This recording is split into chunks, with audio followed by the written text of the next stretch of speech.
plaine de Barchid connaît depuis longtemps un développement agricole très important basé sur la céréaliculture.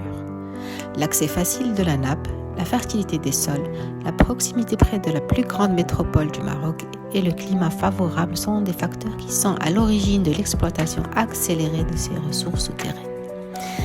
Cet accès a favorisé le développement de l'irrigation et par conséquent la croissance de l'activité économique dans la région.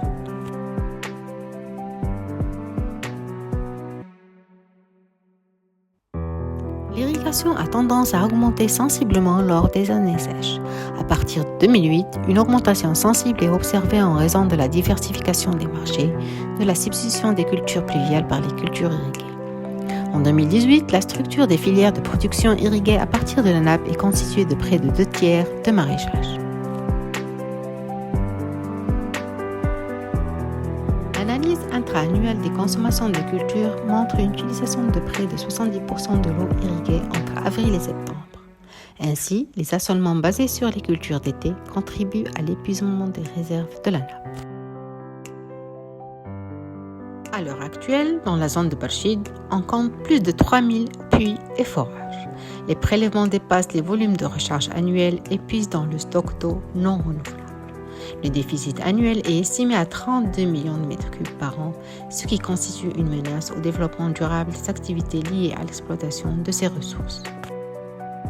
La variation des courbes piézométriques entre 1980 et 2016 montre un déstockage de l'ordre de 1 milliard de mètres cubes sur 36 ans, soit une moyenne de 30 millions de mètres cubes par an.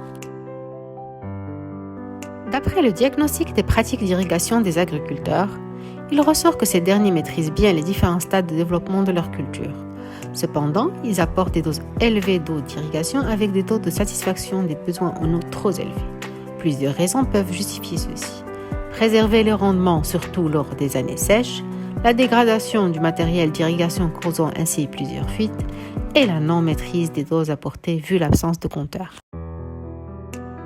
La pratique de la culture de la carotte dans la plaine consiste à procéder à des récoltes échelonnées dans le temps, de sorte à assurer une régularité dans l'accès au marché et une meilleure profitabilité des prix de ce dernier.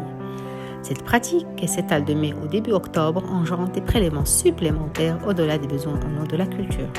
Pour réduire la pression sur la nappe et améliorer l'efficience d'irrigation, il est nécessaire d'accompagner les agriculteurs à apporter les bonnes doses au bon moment, en mettant en place des systèmes d'investissement à l'irrigation adaptés au contexte de la région, en leur proposant d'adapter les cycles de production avec la saison pluvieuse, en les sensibilisant aux dangers de tarissement de la nappe, en leur proposant des cultures moins consommatrices en eau et plus productives, et enfin en multipliant l'accompagnement à travers les champs-écoles.